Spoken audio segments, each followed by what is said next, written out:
Praise the Lord. Hallelujah. യേശുവേ നന്ദി, യേശുവേ സ്തുതി. മിശിഹായിൽ പ്രിയ സഹോദരങ്ങളെ, നോമ്പിൻ്റെ 7ാമത്തെ ദിവസത്തിലേക്ക് നമ്മൾ കടക്കുന്നു. ഒരു പ്രത്യേകത കൂടിയുണ്ട്. സാബത്താണ്. ബലിയർപ്പിച്ച് ശരീര രക്തങ്ങൾ അനുഭവിച്ച് ഈശോയുടെ സ്നേഹത്തിൽ ഒന്നായിരിക്കാൻ വേണ്ടി ഈശോ പ്രത്യേകം തിരഞ്ഞെടുത്തിരിക്കുന്ന ദിവസം. ഈ ദിവസം കർത്താവ് നമ്മളോട് പറയുകയാണ്, എൻ്റെ മക്കളെ, ലോകത്തിൽ എന്തൊക്കെ സംഭവിച്ചാലും, ലോകം തലകീഴായി മറിഞ്ഞാലും, ലോകമില്ലാതായാലും എൻ്റെ സ്നേഹം നിന്നെ വിട്ടുപിരിയുകയില്ല. ഏശയ്യ 54:10 വചനം. നിന്നോട് കരുണയുള്ള കർത്താവ് അരുളി ചെയ്യുന്നു, മലകൾ അകന്നു പോയേക്കാം, കുന്നുകൾ മാറ്റപ്പെട്ടേക്കാം, എന്നാൽ എൻ്റെ അചഞ്ചലമായ സ്നേഹം നിന്നെ വിട്ടുപിരിയുകയില്ല. ദൈവത്തിന് നമ്മോടുള്ള സ്നേഹത്തിൻ്റെ മൂർത്തിഭാവമാണ് നമ്മൾ കാണുന്നത്.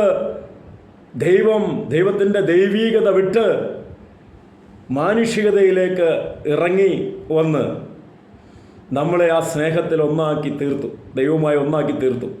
അതാണ് നമ്മൾ ക്രിസ്മസ് എന്ന് വിളിക്കുക. ഈ സ്നേഹത്തെ പൊതിഞ്ഞു പിടിക്കുകയാണ്. അവൻ്റെ സ്നേഹത്തെ നമ്മെ പൊതിഞ്ഞു പിടിക്കുകയാണ്. ദൈവത്തെ സ്നേഹിക്കുന്നവർക്ക്, പദ്ധതി പ്രകാരം വിളിക്കപ്പെട്ടവർക്ക് ദൈവം സകലതും നന്മയ്ക്കായി മാറ്റുന്നു. സകലതും നന്മയ്ക്കായി മാറ്റുന്ന ആ ദൈവത്തോട് ഒട്ടിച്ചേർന്ന് നിന്നുകൊണ്ട് ഒരു പുതിയ അനുഭവം ഈ ക്രിസ്മസിലൂടെ, ദൈവസ്നേഹാനുഭവം നിറയുവാനായിട്ട് ആഗ്രഹിച്ച് നമുക്ക് പ്രാർത്ഥിക്കാം. കർത്താവ് സഹായിക്കട്ടെ. നിത്യം പിതാവിൻ്റെയും പുത്രൻ്റെയും പരിശുദ്ധാത്മാവിൻ്റെയും നാമത്തിൽ തന്നെ. ആമേൻ.